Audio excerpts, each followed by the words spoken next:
ओम नमः शिवाय। प्रिय भक्तों, आपका हमारे चैनल स्पिरिचुअल देव ज्ञान में स्वागत है।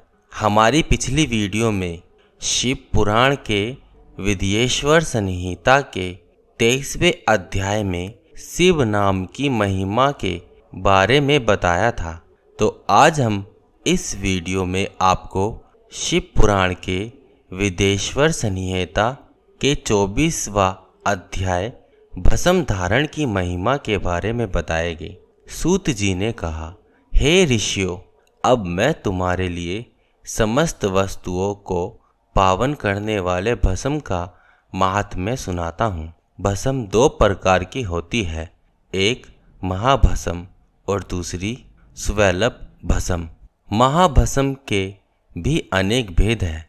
यह 3 प्रकार की होती है, श्रोता, सामर्थ और लौकिक।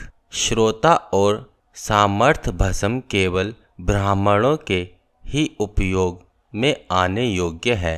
लौकिक भस्म का उपयोग सभी मनुष्यजन कर सकते हैं। ब्राह्मणों को वैदिक मंत्रों का जाप करते हुए भस्म धारण करनी चाहिए तथा अन्य मनुष्य बिना मंत्रों के भस्म धारण कर सकते हैं। उपनों से सिद्ध की हुई भस्म आग्नेय भस्म कहलाती है। यह त्रिपुंड का द्रव्य है। अन्य यज्ञ से प्रकट हुई भस्म भी त्रिपुंड धारण के काम आती है। ज्वाली उपनिषद के अनुसार अग्नि इत्यादि मंत्रों द्वारा 7 बार जल में भिगोकर शरीर में भस्म लगाए। तीनों सांधियों में जो शिव भस्म से त्रिपुंड लगाता है वह सब पापों से मुक्त होकर शिव की कृपा से मोक्ष पाता है। त्रिपुंड और भस्म लगाकर विधि पूर्वक जाप करे।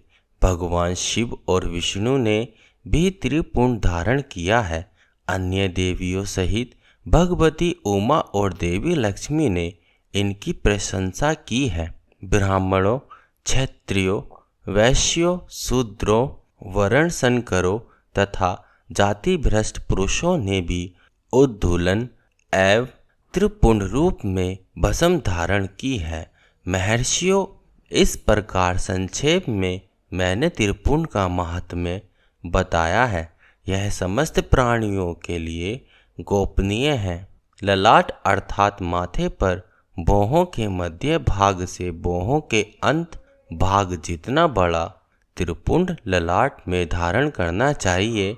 मध्यमा और अनामिका उंगली से 2 रेखाएं करके अंगूठे द्वारा बीच में सीधी रेखा त्रिपुंड कहलाती है।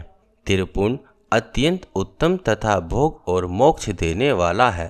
त्रिपुंड की एक एक रेखा में 9 देवता है जो सभी अंगों में स्थित है। प्रणव का प्रथम अक्षर आकार, ग्रह पतन अग्नि, पृथ्वी धर्म रजोगुण, ऋग्वेद क्रिया शक्ति, प्रातः सवन तथा महादेव ये त्रिपुंड की प्रथम रेखा के 9 देवता है।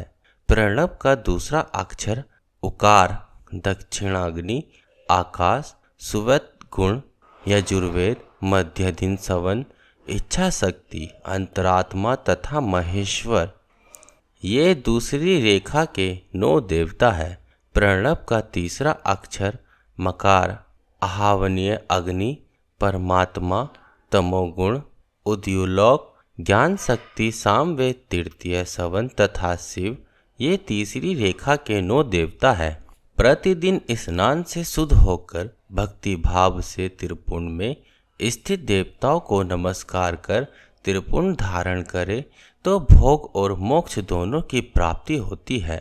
भस्म को 32, 16, 8 अथवा 5 स्थानों में धारण करे।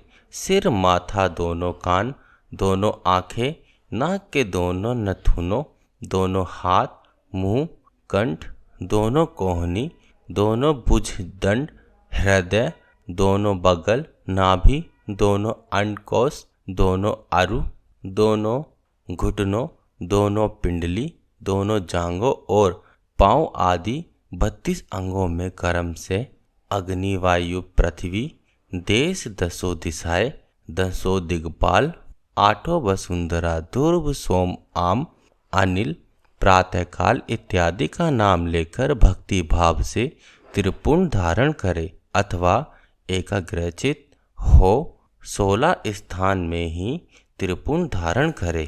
सिर, माथा, कंठ, दोनों कंधों, दोनों हाथों, दोनों कोहनी तथा दोनों कलाइयों, हृदय, नाभि, दोनों पसलियों एवं पीठ में त्रिपुंड लगाकर इन 16 अंगों में धारण करे। तब अश्वनी कुमार, शिव शक्ति, रुद्र, ईश, नारद और बामा आदि 9 शक्तियों का पूजन करके उन्हें त्रिपुंड में धारण करे। सिर, बालों, दोनों कान, मुंह, दोनों हाथ, हृदय, नाभि, उरु युगल, दोनों पिंडली एवं दोनों पांवों, इन 16 अंगों में कर्म से शिव, चंद्रमा, रुद्र, ब्रह्मा, गणेश, लक्ष्मी, विष्णु, शिव, प्रजापति, नाग, दोनों नाग कन्या, ऋषि कन्या, समुद्र, तीर्थ इत्यादि के नाम स्मरण करके त्रिपुंड भस्म धारण करे। माथा, दोनों कान, दोनों कंधे, छाती, नाभि एवं गुह्य अंग आदि 8 अंगों में सप्तऋषि ब्राह्मणों का नाम लेकर भस्म धारण करे अथवा मस्तक, दोनों भुजाएं, हृदय और नाभि, इन 5 स्थानों को भस्म धारण करने के योग्य बताया गया है। देश तथा काल को ध्यान में रखकर भस्म को अभिमंत्रित करना चाहिए तथा भस्म को जल में मिलाना चाहिए। त्रिनेत्रधारी, सभी गुणों के आधार तथा सभी देवताओं के जनक और ब्रह्मा एवं रुद्र की उत्पत्ति करने वाले परब्रह्म परमात्मा शिव का ध्यान करते हुए ओम नमः शिवाय मंत्र को बोलते हुए माथे एवं अंगों पर त्रिपुंड धारण करें। प्रिय भक्तों, आज हमने इस वीडियो में भस्म धारण करने का महात्म्य बताया है। अगला वीडियो में शिव पुराण के विदेश्वर संहिता का 25वां अध्याय जो रुद्राक्ष महात्म्य है उसके बारे में आपको बताएगी। तो इसी प्रकार हमारे साथ बने रहिएगा। ओम नमः शिवाय।